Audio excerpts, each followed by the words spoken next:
Hello students, और क्या हाल चाल है भाई। देखिए, पिछला कुछ पार्ट आपका हो चुका है। हेलो एल्कीन, हेलो एरीन पूरे डिटेल में मैंने करवा दिया है, ठीक है ना। और आपका एल्कोहल वाला भी मैंने पूरा डिटेल में 25 मिनट में करवा दिया है। अब बात आती है फिनोल एंड ईथर की, ठीक है ना।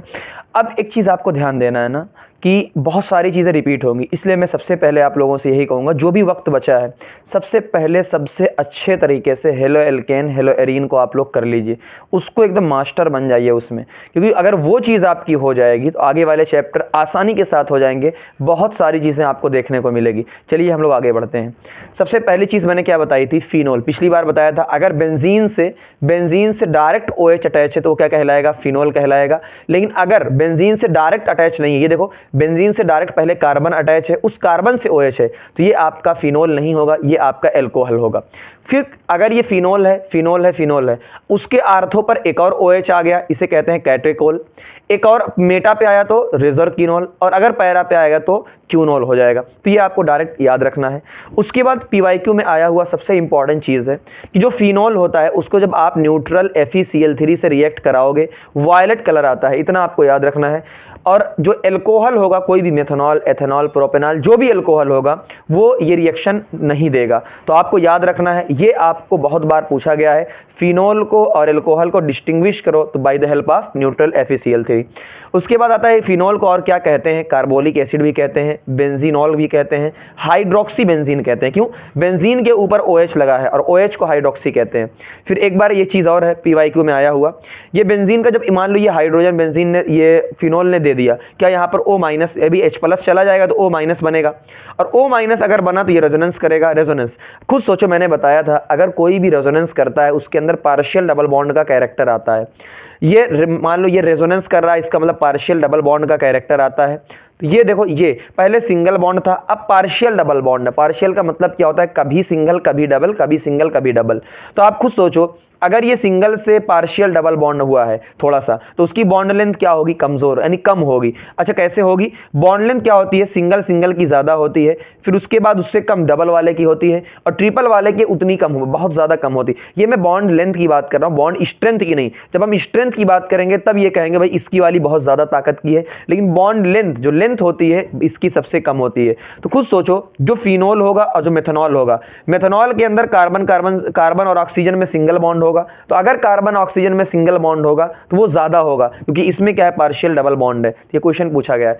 आते हैं हम लोग प्रिपरेशन पे, डायरेक्ट क्वेश्चन बनते हैं, कोई इधर उधर की बातें नहीं होती हैं। सबसे पहली चीज का सबसे ज्यादा इंपॉर्टेंट जो मैंने हालांकि देखो इंपॉर्टेंट सारी चीजें हैं, बस एक चीज होती है कि ये थोड़ा ज्यादा इंपॉर्टेंट है, इसको केयर करना है ना, वो थोड़ा ऐसी। ऐसा नहीं कि इंपॉर्टेंट जो छोड़ दे रहा हूं इंपॉर्टेंट नहीं, सारे ही इंपॉर्टेंट है, क्वेश्चन कहीं से भी फ्रेम हो सकता है।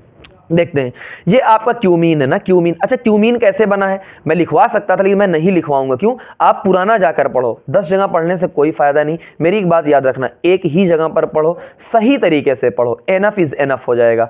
चलो, क्यूमीन कैसे बनता था, हम लोग बेंजीन के ऊपर कौन सी रिएक्शन करवाते थे, किसी को याद हो? एल्काइलेशन, फ्रीडल क्राफ्ट एल्काइलेशन, वहां से क्यूमीन बनता था। इस कार्बन से एक इधर एक इधर, इसमें हम O2 ऑक्सीजन और H+H2O जब डालेंगे क्या बन जाएगा, सीधा फिनोल। इसको याद रख लेना, रट लेना, सारी चीजें इसमें बहुत इंपॉर्टेंट है। फिर आता है डायजोनियम। डायजोनियम कैसे बनता है वो आगे हम लोग पढ़ेंगे, डायजोनियम जब नाइट्रोजन कंटेनिंग कंपाउंड में पढ़ेंगे डायजोनियम। तो अभी क्या याद है, वहां फिर से आएगा।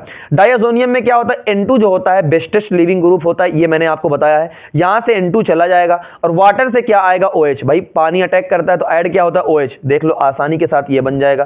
क्लोरोबेंजीन ये दिया हुआ है, क्लोरीन यहां से हट के OH, देखो O और यहां पर OH, तो OH यहां पर ऐड हो जाएगा, ठीक है ना। ये क्या हो जाएगा, आपका इंडस्ट्रियल प्रिपरेशन है, इसको आपको याद रखना है। ये डायरेक्ट याद रखना है, अगर बेंजीन से OH बनाना है तो आपको ऑक्सीडेशन करवाना पड़ेगा, ऑक्सीजन लगाना पड़ेगा। उसके लिए क्या लेकर आएंगे, V2O5 300 डिग्री सेल्सियस। तो ये आपको सारी चीजें याद रखनी है ना। और ये आपका ग्रिग्नार्ड है, ग्रिग्नार्ड का मैंने अलग से बताया ही, वीडियो जाके पढ़ लो, बहुत इंपॉर्टेंट है। ग्रिग्नार्ड में क्या होगा, सिंपल सी बात है, ग्रिग्नार्ड के ऊपर यहां से क्या होगा, O और यहां से H, और ये अपना फिनोल बन जाएगा। ग्रिग्नार्ड में ये रिएक्शन होती है, ठीक, यहां से MgBr निकल जाएगा रिएक्शन। तो ग्रिग्नार्ड का आपको डायरेक्ट याद रखना है। तो ये भी OH और ये भी ये भी O2, ये भी O2, तो ये आपको ध्यान रखना है। SO3Na में क्या होगा, जब आप यहां से रिएक्ट करवाओगे ये पूरा निकल जाएगा और यहां से OH यहां पर ऐड हो जाएगा। तो बेंजीन सल्फोनिक एसिड से हम इस तरीके से प्रिपरेशन करवा सकते हैं। इसके बाद क्या आता है आपका, ये सैलिसैलिक एसिड है, मैंने इसका नाम बताया था, सैलिसैल्डिहाइड भी होता है, सैलिसैलिक एसिड होता है। अगर यहाँ एल्डिहाइड ग्रुप है तो वो सैलिसैल्डिहाइड होगा। तो ये क्या है, एसिड है। जब NaOH यहाँ पर लेकर आएंगे कैल्शियम ऑक्साइड के प्रेजेंस में, ये क्लास 11th में भी पढ़ाया जाता है, इसका काम होता है CO2 को निकालना। तो यहाँ से CO2 को निकाल देगा, यहाँ से जैसे ही CO2 निकलेगा क्या बन गया आपका फिनोल। फिर ये चीज़ आपकी आई हुई है, बहुत ज़्यादा इंपॉर्टेंट है, ध्यान से सुनना, रीजन भी पूछा जा सकता है। ये आपका ईथर है, ईथर क्या है ROR, देखो तो ये आपका फिनोल नहीं है, ईथर है, OCH3 जुड़ा है। अब खुद सोचो, यहाँ पर HX लेकर आए हैं, एल्काइल हैलाइड लेकर आए हैं, ये एराइल ईथर है, एराइल का मतलब बेंजीन ग्रुप लगा हुआ है, एनाइसोल नाम होता है, बहुत इंपॉर्टेंट है, इसको स्पेशल केयर देना, इसको ट्रीटमेंट देना, ठीक है ना, इज्जत देना थोड़ा सा। ये देखो खुद सोचो, ये पार्शियल डबल बॉन्ड है, रेजोनेंस होगा पर लोन पेयर में और इसमें रेजोनेंस होगा, स्टेबल है तो इसको तोड़ पाओगे नहीं, लेकिन इसके बीच में कोई भी बॉन्ड, इसके बीच में कोई रेजोनेंस नहीं, आसानी से टूट जाएगा। यहाँ से CH3 जाएगा, यहाँ से HX जाएगा, तो CH3X जाएगा तो क्या ऐड हो जाएगा H, और ये आपका क्या बन गया है, फिनोल बन गया है। ये आपको याद रखना है। ये देखिए गाइस ना, इस पार्ट से क्वेश्चन जरूर बनता है, इसको ध्यान देना, इस पार्ट से क्वेश्चन जरूर बनता है, ठीक। यहाँ से फिजिकल प्रॉपर्टी क्या पहले ही पढ़ चुके हैं, वॉयलेट कलर देता है कैसा, न्यूट्रल FeCl3 के साथ, लेकिन एल्कोहल वैसा कलर नहीं देगा। जैसे मैं ले लूँ आपका साइक्लोहेक्सेनॉल, एथेनॉल, मेथेनॉल, ये सारे एल्कोहल हैं, एल्कोहल कभी भी कलर नहीं देता है न्यूट्रल FeCl3 के साथ। दूसरा, phenol is highly soluble in H2O, highly ना, अच्छा यहाँ L रहेगा, हाईली सॉल्यूबल इन H2O, ठीक। H2O के अंदर बहुत ज़्यादा सॉल्यूबल होता है। उसका रीज़न क्या देंगे हम लोग कि जो फिनोल का OH है वो वाटर के साथ हाइड्रोजन बॉन्डिंग करेगा, और जो भी हाइड्रोजन बॉन्डिंग करता है वाटर में सॉल्यूबल होता है, लेकिन सॉल्युबिलिटी जो है वो एल्कोहल से तो कम होगी, समझना, एल्कोहल से कम होगी। रीज़न क्या है, एल्कोहल में कौन सा ग्रुप होता है, एक कार्बन का, दो कार्बन का, तीन कार्बन का, लेकिन बेंजीन के अंदर देखो एक बड़ा सा ग्रुप है, फिनोल के अंदर बेंजीन एक बड़ा सा ग्रुप है, और जो कार्बन का ग्रुप होता है पिछले लेक्चर में मैंने बताया था वो हाइड्रोफोबिक होता है, पानी में सॉल्यूबल नहीं होता। तो सिंपल रीजन क्या देंगे, पीएच एक बल्कि ग्रुप है जो सॉल्यूबल नहीं होता है। अगला क्या है, हाइड्रोजन बॉन्डिंग। अब ये देखो OH है, OH के आर्थो पोजीशन, ये आर्थो पोजीशन, पहली आर्थो, मेटा, पैरा, ये सबको पता होगा। आर्थो पोजीशन पर NO2 है, नाइट्रो ग्रुप है, तो ये H में और O में हाइड्रोजन बॉन्डिंग होती है। लोग कंफ्यूज होंगे सर हाइड्रोजन बॉन्डिंग किसमें किसमें होगी, तो हम कहेंगे भाई हाइड्रोजन बॉन्डिंग जो होती है, हाइड्रोजन बॉन्डिंग वो आप किसमें किसमें होगी, FON ना, फोन में हाइड्रोजन बॉन्डिंग होती है। तो यहाँ पर देखो H और O के बीच में हाइड्रोजन बॉन्डिंग हो रही, क्या एक ही मॉलिक्यूल के अंदर हो रही है, तो इंट्रा का मतलब खुद में, इंट्रा का मतलब खुद में हाइड्रोजन बॉन्डिंग हो रही है, ठीक है। 6 मेंबर की रिंग बन रही है, 1 2 गुना 1 2 3 4 5 6, टोटल 6 मेंबर की रिंग बन रही। लेकिन अगर ये मेटा पे होता, अगर ये मेटा पे होता तब 7 मेंबर की रिंग बन रही, गिन लो, 1 2 3 4 5 6 7, 7 मेंबर की रिंग स्टेबल होती ही नहीं है, इसलिए ये हाइड्रोजन बॉन्डिंग नहीं होगी। तो उसके बाद तो क्या करेगा, अगर भाई यहाँ पर यानी आर्थो पर तो होगी लेकिन यहाँ पर हाइड्रोजन बॉन्डिंग नहीं होगी, तो क्या करेगा, वो इंट्रामॉलिक्यूलर ना करके इंटरमॉलिक्यूलर करेगा। अभी देखेंगे इंटर क्या होता है, इंटर का मतलब क्या है, दो मॉलिक्यूल के बीच में करेगा। भाई ये अपने आप में नहीं कर रहा है, अपने आप से दोस्ती नहीं कर रहा है, तो दूसरे वाले से कर रहा है, ठीक है, दूसरे वाले से, तो ये खुद में कर ले रहा है और ये दूसरे से। अब खुद सोचो, बॉइलिंग पॉइंट क्वेश्चन बहुत ज्यादा आता है, ठीक है ना। अब यहां से देखेंगे, खुद सोचो जरा, यहां पर खुद में हाइड्रोजन बॉन्डिंग है, यहां भी हाइड्रोजन बॉन्डिंग है, लेकिन दो मॉलिक्यूल के बीच में है, क्या मॉलिक्यूलर वेट बढ़ जाएगा, जाहिर सी बात है, पहले एक लोग थे, देखो पहले इसके अंदर खुद था, अब ये दो लोग एक साथ जुड़े हैं तो दोनों का मॉलिक्यूलर वेट जुड़ जाएगा, बढ़ जाएगा। अगर मॉलिक्यूलर वेट बढ़ जाएगा इसका मतलब इसकी बॉइलिंग पॉइंट बढ़ जाएगी, मॉलिक्यूलर वेट पे डिपेंड करता है, ठीक। पहली चीज, क्वेश्चन क्या पूछा गया था कि जो आर्थोनाइट्रोफिनोल है उस वो मोर वोलेटाइल क्या होता है। खुद सोचो, जैसे मैं कह रहा हूं कि मेरा बॉइलिंग पॉइंट बहुत ज्यादा है, बॉइलिंग पॉइंट का मतलब क्या होता है कि आप कितने टेम्परेचर देने पर वो वेपराइज हो जाएगा। मैं कह रहा हूं मेरा बॉइलिंग पॉइंट 100 है, क्या मुझे 100 डिग्री देना पड़ेगा तब मैं वेपराइज होऊंगा, और मैं कह रहा हूं एक बार कि मेरा 50 है, क्या मुझे 50 डिग्री देने पर ही मैं खुद से भाग जाऊंगा, है ना। इसलिए तो जिसका बॉइलिंग पॉइंट कम होगा, जिसका बॉइलिंग पॉइंट कम होगा वो आसानी के साथ वेपर में चला जाएगा, और जो आसानी के साथ वेपर में चला जाएगा जल्दी उड़ जाएगा, मोर वोलेटाइल हो जाएगा, मोर वोलेटाइल हो जाएगा, सिंपल सी बात है। आते हैं देखते हैं, क्वेश्चन यहां से फ्रेम जरूर होता है। एसिडिटी ऑफ फिनोल, अब खुद सोचो ये फिनोल है, अगर ये H प्लस को दे दे, देखो माइनस का मतलब चला गया, H प्लस चला गया, क्या O माइनस बन गया, O माइनस जैसे ही बना इसे कहते हैं फेनॉक्साइड। भाई फिनोल था, फिनॉक्साइड, तो ये रेजोनेंस कर रहा है, और जो रेजोनेंस करता है वो स्टेबल होता है। मैंने बताया था एसिडिटी जो होगी, अब सुनो एसिडिटी जो होगी, क्या ये माइनस बन रहा है, माइनस को माइनस वाले स्टेबल करते हैं, electron withdrawing group, -M -H -I, ये क्वेश्चन 2-3 बार पूछा गया है कि फिनोल का और एल्कोहल का, और कई बार इसका नाम दे दिया साइक्लोहेक्सेनॉल। कुछ भी नाम दे हमें फर्क नहीं पड़ता, हम क्या कहेंगे फिनोल और एल्कोहल। इसमें एसिडिक कौन ज्यादा होता है? फिनोल। रीजन क्या देंगे? जब फिनोल से फिनोक्साइड आयन बना है, क्या यह ज्यादा स्टेबल है? अगर स्टेबल ज्यादा है किसकी वजह से? रेजोनेंस की वजह से। अगर ज्यादा स्टेबल है तो उसका एसिडिक स्ट्रेंथ भी ज्यादा होगा। और इसमें एल्कोक्साइड आयन बनता है, एल्काइल है तो एल्कोक्साइड RO, इसमें कोई रेजोनेंस नहीं होता। दूसरा ये क्वेश्चन आया था, ये भी यहाँ पर OH OH OH सब में सेम है, तो हम क्या करेंगे, देखेंगे अलग ग्रुप क्या है। यहाँ पर देखो CH3 है जो कि +I होता है, जो कि और कम करता है। इस बेंजीन के रेस्पेक्ट में देखो -M है, -M वाला स्ट्रेंथ को बढ़ाएगा तो ये मैक्सिमम हो जाएगा, और ये मिनिमम हो जाएगा क्योंकि ये प्लस वाला घटाता है। देखो एथेनॉल ये एक एल्कोहल है, उससे ज्यादा फिनोल का होगा, और फिनोल से ज्यादा क्या होगा? पैरा नाइट्रोफिनोल का, यानी इसका, ठीक है ना। अच्छा सॉरी गलती हो गई, ये आपका पैरा नाइट्रोफिनोल है, ठीक है। पैरा नाइट्रोफिनोल का ज्यादा होगा, सिंपल सी बात है। ये आपको डायरेक्ट याद रखना है का एसिड का फिनोल से ज्यादा होता है H2O। देखो एल्कोहल से ज्यादा वाटर का, पिछली बार ही पढ़ चुके हैं। वाटर इससे ज्यादा फिनोल का, फिनोल से ज्यादा कार्बोक्सिलिक एसिड का। अब एसिड का ज्यादा, भाई एसिड तो एसिड है, लेकिन रीजन क्या देंगे? Equivalent resonance. इक्विवेलेंट इसका मतलब क्या होता है? अभी ये ऑक्सीजन पे माइनस है, कल को ये जब रेजोनेंस होगा फिर से माइनस कहाँ जाएगा? ऑक्सीजन पे, तो चाहे वो बार बार कन्वर्ट होता रहेगा, तो मतलब ऑक्सीजन पे ही बार बार माइनस जा रहा है। जबकि यहाँ पर क्या, माइनस कभी यहाँ पर आएगा, कभी यहाँ पर आएगा, कभी यहाँ पर आएगा, तो इसे कहते हैं इक्विवेलेंट रेजोनेंस। यानी आफ्टर द रेजोनेंस, रेजोनेंस के बाद ये माइनस फिर से ऑक्सीजन पे जाएगा, फिर से तो ऑक्सीजन पे ही रह रहा है, तो सेम स्ट्रक्चर बन रहा है। ये रेजोनेंस हो, सिर्फ नॉर्मल से रेजोनेंस हो रहा है H2O, ठीक है। उससे कम क्या होता है? +I। भाई H2O को क्या ही रीजन देंगे ना, उसके रेस्पेक्ट में देख रहे हैं। +I वाला तो और कम करेगा, इसका भी रीजन हम लोग दे चुके हैं। ये देखिए आपका रिएक्शन है ना। अब इसमें समझना दो चीज़ है, रिएक्शन दो तरीके से होगा। एक फिनोल का OH ग्रुप है उसकी वजह से होगा, एक बेंजीन है उसकी वजह से होगा। तो आओ इसको देखते हैं। क्या ये एसिडिक है? हाँ पहले ही बताया था भाई एसिडिक हाइड्रोजन है, तो मेटल के साथ कौन सी रिएक्शन देता है? हाइड्रोजन गैस देता है और साल्ट बनता है, ठीक।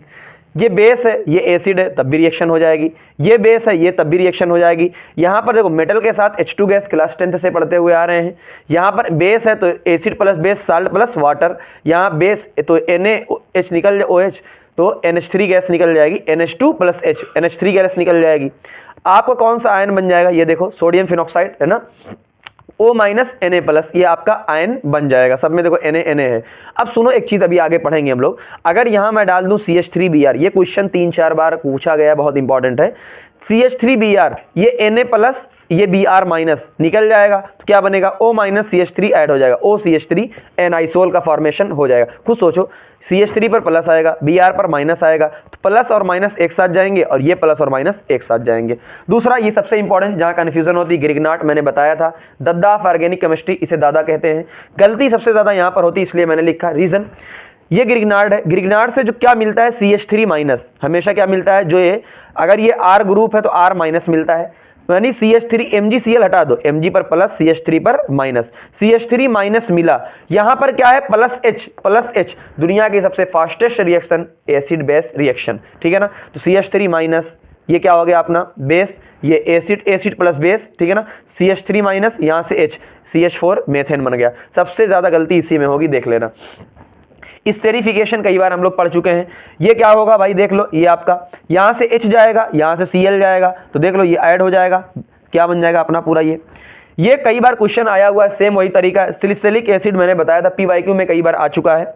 यहां पर मैं एनहाइड्राइड लेता हूं, तो एनहाइड्राइड का पूरा तोड़ दो, तो क्या ले लो? सिर्फ CH3C डबल बॉन्ड हो, यानी यहां से भी हमने लिया CH3C डबल बॉन्ड हो, यहां से भी हमने लिया CH3C डबल बॉन्ड O, और इस वाले पर देना, यानी फिनोल की रिएक्शन है ना, तो इस वाले पे लेकर जाना है, ठीक। किस पर लेके जाना है? इस वाले से रिएक्शन करवाना है। तो देख लो क्या बनेगा, यहां से O और यहां से C double bond O, CH3, इसे कहते हैं एसिटाइल सैलिसिलिक एसिड। ये एसिटाइल ग्रुप है, CH3C डबल बॉन्ड O, तो एसिटाइल और सैलिसिलिक एसिड, इसे कहते हैं एस्पायरिन। देख लेना, क्वेश्चन इससे जरूर फ्रेम होता है, बहुत ज्यादा इंपॉर्टेंट है ये। उसके बाद विलियमसन ईथर सिंथेसिस, वो क्या है? PHOH, वही सेम चीज, NaOH हमने लिया, क्या बन गया? ये बन गया। उसके बाद 1 डिग्री एल्काइल हैलाइड लिया और आपका ईथर फॉर्मेशन हो गया। ये तीनों बहुत ज्यादा इंपॉर्टेंट। फिर आते हैं reaction due to benzene ring. Benzene ring अब रिएक्शन देगी इलेक्ट्रोफिलिक सब्स्टिट्यूशन रिएक्शन, ठीक है ना। अब यहां से एक चीज देखना, +M, वो देख लेना, रिएक्शन का नाम क्या है? ये OH कैसा ग्रुप होता है, प्लस M, मतलब आर्थो और पैरा पे लेकर जाएगा। सुनो, Br2 है, Br2 ठीक है। CH2 और CCl4 ये नॉन पोलर होते हैं। नॉन पोलर का मतलब ये है कि इनका रिएक्टिविटी पे बहुत ज्यादा प्रभाव नहीं पड़ेगा, तो ये नॉन पोलर होते हैं, जितना रिएक्टिव अभी ज्यादा है नहीं, तो या तो आर्थो पे लेकर जाएगा या तो पैरा पे। अब Br एक बड़ा साइज का ग्रुप होता है, अगर आर्थो पे होगा तो दोनों में रिपल्शन होगा, तो कम स्टेबल। पैरा पे देखो दूर दूर बैठेंगे आराम से, भीड़ भाड़ कम होगी, ये ज्यादा अपना क्या होगा, स्टेबल होगा। अब अगर यहां पर मैं वाटर दे रहा हूं, ये क्वेश्चन कई बार पूछा हुआ है, बहुत ज्यादा इंपॉर्टेंट है। Br2 के साथ अगर मैं H2O डाल रहा हूं, सिंपल आपको कॉन्सेप्ट क्या याद रखना है कि अगर नॉर्मल रहेगा तो एक बार अटैक करवाएगा, अगर आप रिएक्टिविटी बढ़ा दे रहे हो, अगर आप रिएक्टिविटी किसी वजह से भी बढ़वा दे रहे हो, तो वो तीनों जगह अटैक करेगा, जितना आर्थो और पैरा पे, आर्थो और पैरा पे। मेटा पे अटैक तो होता ही नहीं है, तो देख लो रिएक्टिविटी बढ़ गई, क्यों, पोलर प्रोटिक सॉल्वेंट होता है, पोलर प्रोटिक सॉल्वेंट होता है, इसलिए रिएक्टिविटी बढ़ जाती है, तो तीनों पे अटैक हो जाएगा, आर्थो पैरा आर्थो। मेटा पे तो अटैक होता नहीं। नाम 2, देखो ये 1 है, 2 4 6 ट्राइब्रोमोफिनॉल व्हाइट प्रेसिपिटेट आता है। उसके बाद आता है नाइट्रेशन पे। नाइट्रेशन हम लोग ऑलरेडी पढ़ चुके हैं, फिर भी पढ़ते हैं। नाइट्रेशन क्या, या तो आप डाइल्यूट, देखो तरीका बता रहा हूं, या तो आप डाइल्यूट HNO3 लो तब भी यही होगा, या फिर आप नाइट्रेटिंग मिक्सचर, ये डायरेक्ट देगा नाइट्रेटिंग मिक्सचर, यानी कंसेंट्रेट HNO3 और कंसेंट्रेट H2SO4 दोनों मिक्स कर रहे हैं, तब क्या होगा, एक बार आर्थो पे एक बार पैरा पे। अभी थोड़ी देर पहले हम लोगों ने पढ़ा था, जो पैरा वाला है उसकी बॉइलिंग पॉइंट ज्यादा होती है, reason intermolecular hydrogen bonding, boiling point ज्यादा है तो लेस वोलेटाइल होगा। और दोनों को सेपरेट कैसे कर सकते हैं, स्टीम डिस्टिलेशन के मेथड से कर सकते हैं, कौन जल्दी वोलेटाइल होगा, कौन कम होगा, यानी कौन लेट होगा। अगला अगर कंसेंट सिर्फ ले ले, कंसेंट्रेट HNO3 बहुत ज्यादा रिएक्टिव, और जैसे ही रिएक्टिविटी बढ़ाई, अभी कॉन्सेप्ट बताया था, तीनों जगह पर रिएक्शन होगा, तो तीनों जगह पर लग जाएगा, इसे कहते हैं 2,4,6 ट्राई नाइट्रोफिनॉल पिक्रिक एसिड, ये पेल येलो कलर की होती है। ये देखिए आपका ये अगला रिएक्शन है, फ्रीडल क्राफ्ट रिएक्शन, ऑलरेडी पढ़ चुके हैं अच्छे से, बस एक हिंट दे रहा हूँ। OH कैसा होता है, आर्थो में और पैरा डायरेक्टिंग होता है। यहाँ से Cl जाएगा तो CH3 ऐड हो जाएगा, यहाँ से Cl जाएगा तो ये ऐड हो जाएगा, और इसके अंदर हाइड्रोजन बॉन्डिंग हो जाएगी ना, सिंपल से भाई AlCl3 Cl लेकर भाग जाएगा, तो बाकी बचा प्लस ये ऐड हो जाएगा। ये आपका जो अब रिएक्शन है बहुत इंपॉर्टेंट है, नेम रिएक्शन सारी हैं। COHCl, CO कोच, ऐसे CO कोच, गटरमैन कोच, इससे क्या बनता है, एल्डिहाइड बनता है आर्थो पे। HCN से भी क्या बनता है, इसे कहते हैं गटरमैन एल्डिहाइड सिंथेसिस कहते हैं। दोनों नेम रिएक्शन आपको याद रखना है। CO को, ये भी को, तो ये बनता है फॉर्मेशन। रीमर टीमन रिएक्शन बहुत ज्यादा इंपॉर्टेंट है, कई बार ये क्वेश्चन पूछा जा चुका है। क्या करते हैं हम लोग, क्लोरोफॉर्म लेते हैं, इक्वस NaOH लेते हैं, क्लोरोफॉर्म लेते हैं, इक्वस NaOH लेते हैं। होता क्या है, तरीका बता रहा हूं आपको, यहां से H, यहां से Cl निकल जाता है, यहां से H, यहां से Cl निकल जाता है, क्या बचा, CHCl2 बचा, यहां पर CHCl2 बचा। उसके बाद NaOH, अच्छा इक्वस NaOH है, इसका मतलब क्या होता है, पानी है, तो क्या ऐड होगा, OH ऐड होगा, तो 2 Cl है तो 2 OH ऐड होंगे, और एक कार्बन पर 2 OH पॉसिबल नहीं होता, तो पानी निकल जाएगा, तो क्या बन जाएगा, एल्डिहाइड। जैसे इसको इससे समझते हैं एग्जांपल, ये मान लो CCl4 लिया मैंने, CCl4, तो यहां से भाई एक H, यहां से एक Cl निकलेगा, तो Cl3 ऐड होगा। अगर Cl3 ऐड हुआ तो 3 OH लगा है, और 3 भाई जब 2 स्टेबल नहीं होते, तीसरा कहां से स्टेबल होगा, तो पानी निकाल दो। जैसे ही आप H2O निकालोगे, देखो एग्जांपल के तौर यहां, जैसे ही आप H2O निकालोगे, क्या बना, यहां पर C डबल बॉन्ड हो, OH, यहां पर 2 है तो 2 निकलेगा, तो क्या बनेगा, एल्डिहाइड बनेगा, ठीक है ना, और बाद में ये हो जाएगा। तो ये है 2 पे क्या बनेगा, एल्डिहाइड, 3 पे क्या बनेगा, एसिड, ये आपको याद रखना है। कोलबे श्मिट रिएक्शन डायरेक्ट पूछा जाता है, सोडियम फिनॉक्साइड है। अब भाई क्वेश्चन ऐसे भी दे सकता है कि सोडियम फिनॉक्साइड कैसे बना, तो हम लोग मेटल से रिएक्शन करवा देंगे बेस से, तो सोडियम फिनॉक्साइड बना। CO2 का अटैक हमने करवाया अंडर 4 से 7 ATM प्रेशर पे, ये क्या बन गया अपना एसिड। डायरेक्ट देखो यहां से O, यहां से H आ जाएगा, वहां से बना CO2, डायरेक्ट ऐड कर दो, क्या हो जाएगा, हाइड्रोजन बॉन्डिंग, क्योंकि इसके बीच में होती है। Zn dust very very very important ये है। Zn डस्ट क्या करता है, डी यानी ऑक्सीजन को खा जाता है। सिंपल देखो, Zn क्या करता है, ऑक्सीजन को खा जाता है, लेकिन किस ऑक्सीजन को खाता है, सबको नहीं खाता, फिनोल वाले को खाता है। किसको खाता है, इंपॉर्टेंट फिनोल वाले को, जैसे एग्जांपल खा गया। यहां पर देखो एसिड भी है, फिनोल भी है, इसलिए क्वेश्चन मैंने अच्छा क्वेश्चन लिया। एसिड भी है, फिनोल भी है, लेकिन एसिड पे कोई असर नहीं डालेगा, वो फिनोल वाली खाएगा, तो फिनोल वाली खा गया। इसमें क्वेश्चन गड़बड़ी होती है, यही होता है कॉन्सेप्ट। अचानक से इसको देखोगे, इसकी भी ऑक्सीजन खा जाओगे, नहीं भाई ये फिनोल थोड़ी है, पहले ही बताइए क्या है, एल्कोहल है, ये फिनोल नहीं है, ये क्या है, एल्कोहल है, इसलिए इसकी रिएक्शन होती ही नहीं है। ऑक्सीडेशन, ऑक्सीडेशन बहुत इंपॉर्टेंट है। ये देखो स्ट्रॉन्ग ऑक्सीडाइजिंग एजेंट KMnO4, ये सारी दें। डायरेक्ट याद रखना है आपको ऐसा स्ट्रक्चर बेंजोक्विनोन, डायरेक्ट पूछा जाता है बेंजोक्विनोन, बहुत लंबा प्रोसेस होता है, कोई जरूरत नहीं है, डायरेक्ट याद रखना कुछ चीजें, ठीक है ना। और अगर V2O5 है तो क्या बनता है, मलेइक एनहाइड्राइड, स्ट्रक्चर नहीं पूछा जाता है, फिर भी आप याद रख लो, बाय द वे अगर आपसे पूछ ले आपको डायरेक्ट नाम याद रखना है। ऑक्सीडेशन बहुत इंपॉर्टेंट है। ये देखिए आपकी एक रिएक्शन बची, कपलिंग रिएक्शन ना, कपलिंग ये इंपॉर्टेंट रिएक्शन है। ये आपका फिनोल है, ये बेंजीन डाइअज़ोनियम क्लोराइड है। होता क्या है, यहाँ से इसका जो पैरा पोजीशन है, इसका जो पैरा पोजीशन है, यहाँ से हाइड्रोजन जाता है, अटैक कहाँ पर होगा, पैरा पोजीशन पे। यहाँ से Cl जाएगा, यहाँ से हाइड्रोजन जाएगा, पैरा पे अटैक करवाना है। पैरा बहुत बड़ा ग्रुप है, पैरा पे अटैक करवाओगे, सीधा उठा के पैरा पे चिपका दो। पैरा हाइड्रोक्सी, देखो ये पैरा पे चला गया तो हाइड्रोक्सी, एजो, एजो का मतलब नाइट्रोजन, नाइट्रोजन जो होते हैं नाइट्रोजन आपस में, ये नाइट्रोजन, नाइट्रोजन क्या है, एजो बेंजीन। ऑरेंज कलर कैसे याद करेंगे, O से ऑरेंज, सेम यही रिएक्शन आएगी आपकी, किसके साथ आएगी, आपकी आएगी अमाइन के, एनालिन के साथ। उसमें क्या करना है, उसमें भी यही कर देना है, उसमें दूसरी डाई का कलर फॉर्मेशन होता है। तो ये O है तो O से ऑरेंज या रेड डाई, ये इसे डाई कहते हैं, ठीक है ना।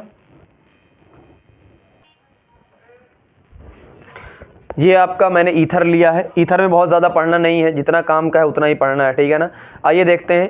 सबसे पहली चीज़ विलियमसन ईथर सिंथेसिस ना, पुरानी चीज़ों को लिंक करना। ईथर आपका मिल जाएगा, कहाँ कहाँ फॉर्मेशन होता है, ऑक्सीमर्क्यूरेशन, डीमर्क्यूरेशन वगैरह में बहुत जगह फॉर्मेशन होता है ना, आपको मिल जाएगा। ड्राई Ag2 वगैरह हम लोग लेते थे, सारी पुरानी चीज़ें ऑलरेडी कवर हो चुका है।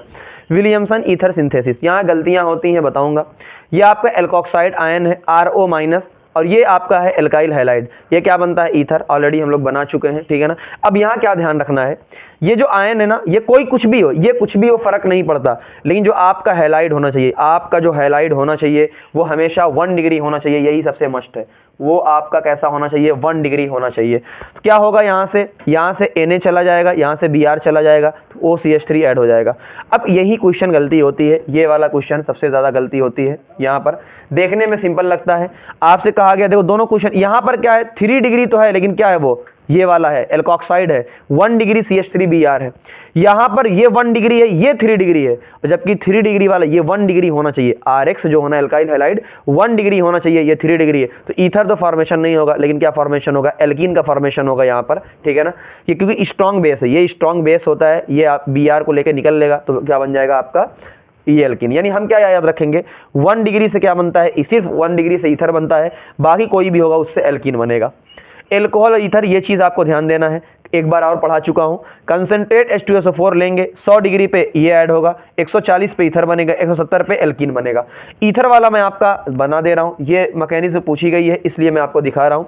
होता क्या है, ये आपका एल्कोहल है, कंसंट्रेट H2SO4 मतलब H+ आएगा, इस पर अटैक करेगा, ऐसा बन जाएगा, ठीक है। फिर ये दूसरे मोल पे अटैक करेगा, ये दूसरे मोल पे अटैक करेगा, और अटैक करने के बाद क्या होगा, यहाँ से वाटर निकल जाएगा, यहाँ से क्या निकल जाएगा, OH, और यहाँ से H, वाटर निकल जाएगा, और ये ऐसा बन जाएगा। जब ये ऐसा बन गया, यहाँ से देखो, जब ये ऐसा बन गया, H+ का यूज हुआ था, मैंने कई बार बताया है, H+ जब यूज होता है उसको निकाल लो, तो H+ को यहाँ से H और यहाँ से प्लस को निकाल लोगे तो आपको क्या बन जाएगा, देखो सेम चीज़ ईथर बन गई। तो ये मैकेनिज्म आपको ध्यान रखना है, यही सबसे ज़्यादा इंपॉर्टेंट है, इसको सबसे ज़्यादा गलती होती है। आइए देखते हैं रिएक्शन विद HI। हमने क्या किया, ये आपका ईथर लिया, कंसंट्रेट HI, कंसंट्रेट का मतलब क्या होता है, HI का मतलब H+ वहाँ से आएगा, H+ आएगा तो O के ऊपर जाएगा, ठीक है, O के ऊपर जैसे ही जाएगा प्लस होगा, ऑक्सोनियम आयन बनेगा। अब I- आएगा, I- क्या होता है, न्यूक्लियोफाइल होता है, ये प्लस है तो I- आएगा, तो SN1 भी हो सकता है, SN2 भी हो सकता है। कैसे पता चलेगा, अगर 3 डिग्री बन रहा है जो आपका ये कार्बोकैटायन या जो भी कैटायन ऑक्सोनियम आयन बन रहा है, अगर वो 3 डिग्री होगा या फिर स्टेबल रेजोनेंस होगा, स्टेबल होगा यानी रेजोनेंस हो रहा होगा, बेंजीन होगी, तो क्या होगा, SN1 होगा, अदरवाइज क्या होगा, SN2। और सबको पता है SN2 में भीड़ भाड़ कम वाले पे अटैक होता है, ये पहले पढ़ा चुके हैं, ठीक। रिएक्टिविटी सबसे ज़्यादा किसकी होगी, कंसंट्रेट HI की, क्योंकि HI अच्छा लिविंग ग्रुप होता है, सबसे जल्दी तोड़ के भाग जाता है। हम इस जुगाड़ फाइंड करेंगे, हम क्वेश्चन को सॉल्व करने का मैं आपको एक जुगाड़ बताता हूँ। जुगाड़ क्या बताऊंगा, ये ऑक्सीजन है, ऑक्सीजन के दोनों तरफ प्लस मान लो, इस पे भी प्लस मान लो, इस पे भी प्लस मान लो, जो स्टेबल होगा पता चल जाएगा SN1 है या SN2 है। चलो आओ दिखाते हैं, जैसे एग्जांपल के तौर पर पहले मैकेनिज्म करते हैं पूरा। ये आपका दिया हुआ है पूरा, ठीक है ना, H+ इस पर आएगा तो OH बन जाएगा, और ये यहाँ से बॉन्ड टूट जाएगा। और क्यों बॉन्ड टूट जाए भाई, ऑक्सीजन पर प्लस स्टेबल नहीं होता, तो ये बॉन्ड टूट जाएगा। जैसे ही ये बॉन्ड टूटेगा CH3 CH2 OH, और ये प्लस बन जाएगा। क्या ये 3 डिग्री है, अगर ये 3 डिग्री है इसका मतलब क्या होगा, SN1 होगा, तो इसका मतलब डायरेक्ट अटैच हो जाएगा I। आओ दूसरा जुगाड़ करते हैं, ठीक है, इसी में दूसरा जुगाड़ करते हैं। मैं कह रहा हूं कि इस पर प्लस मानो, इस कार्बन पे प्लस मानो, इस कार्बन पे प्लस मानो। अगर इस कार्बन पर प्लस मानते क्या 3 डिग्री है, मतलब SN1 होगा, यहीं पर I को चिपका दो। आओ इस क्वेश्चन को करते हैं, ये वाला क्वेश्चन, ठीक है। ये कैसा क्वेश्चन है, ये पूरा देख लो, O और C2CH3। तो एक बार इस कार्बन पर प्लस मान लो, एक बार इस कार्बन पर प्लस मान लो। जैसे ही इस कार्बन पर प्लस मानोगे, PHCH2, भाई बेंजीन के ऊपर CH2 और उसके ऊपर प्लस, तो बेंजीन के ऊपर CH2 प्लस, यानी कैसा बना आपका, ऐसा बना। ये बेंजीन है, ये CH2 प्लस है, और जैसे ही ये बना, ये क्या होता है, ये आपका कैसा हो जाएगा, मोर स्टेबल। देख लो, PHCH2 रेजोनेंस होगा, स्टेबल है, इसका मतलब SN1 होगा। यहीं पर डायरेक्ट क्या चिपका दोगे, I माइनस को यहीं पर चिपका दोगे, और दूसरे वाले में OH हो जाएगा। ये क्वेश्चन देखो, ये सेम क्वेश्चन आपका, यहां पर जब बनाएंगे, ये 2 डिग्री है, ये 1 डिग्री है, 3 डिग्री है ही नहीं, तो क्या करेंगे भाई, SN2 मैकेनिज्म है, और अगर SN2 मैकेनिज्म है तो भीड़ भाड़ जहां कम होगी वहां I जाएगा, तो यहां पर I जाएगा CH3 C2CH3 और आपका I, तो यहां पर क्या हो जाएगा, अपनी भीड़ भाड़ यहां पर कम है, ठीक है ना। ये चीज हो गई अपनी, यानी ये यहां से ना टूटकर कहां से टूटेगा, यहां से टूटेगा। हम प्लस मानने के लिए ऐसा करते हैं, ठीक। अब दूसरी चीज, इस क्वेश्चन पे आते हैं, एनाइसोल का एग्जांपल। यहां पर क्या है, देखो, अगर आप इसको तोड़ोगे, आपके पास ऑप्शन ही नहीं है, आपके पास ऑप्शन ही नहीं। क्यों, ये बॉन्ड टूटेगा ही नहीं, ये बॉन्ड नहीं टूटेगा, इसको ध्यान देना, पहले ही बता दे रहा हूं, ये बॉन्ड नहीं टूटेगा, नॉट टूटे, ये बॉन्ड टूटेगा ही नहीं, तो आपके पास मजबूरी है, ये वाला बॉन्ड तोड़ो, तो ये CH3 I चला जाएगा और PH के साथ OH चला जाएगा, SN2 जाएगा, क्योंकि बॉन्ड टूट ही नहीं रहा ये वाला। अच्छा, एक अगर मान लो एक्सेस में दे दिया गया है, क्या ये और रिएक्ट कर, भाई फिनोल है तो और रिएक्ट नहीं करेगा, और रिएक्ट नहीं करेगा। लेकिन अगर इसमें, अगर इस वाले में और रिएक्ट कराना चाहे तो और रिएक्ट कर जाएगा, OH के साथ फिर से I जुड़ जाएगा, ठीक है ना। अगर ऐसा आया कि एक्सेस में आपका आ गया, तो इसको भी क्या करोगे, सबको I बना दोगे। सिंपल कहानी बताता हूँ, अगर आपको एक्सेस दे देगा तो जितने भी हैं ऑक्सीजन में, चाहे इधर वाला हो चाहे उधर वाला हो, सबको I बना दोगे, यानी ये OH भी I में कन्वर्ट हो जाएगा। लेकिन यहाँ पर पार्शियल डबल बॉन्ड देखो, PH की बेंजीन के ऊपर OH, तो यहाँ पर क्या होता है, ये टूटेगा ही नहीं, ये बॉन्ड नहीं टूटेगा, रेजोनेंस होता है, ये बॉन्ड नहीं टूटेगा। तो ये आपका पूरा का पूरा खत्म होता हुआ, ठीक है ना। इसको आप रिवाइज करो, अच्छे से पढ़ो और फिर फोड़ डालो, ठीक है ना। सारी चीजें चलते हैं, फिर नेक्स्ट वीडियो में मिलते हैं। Thank you very much.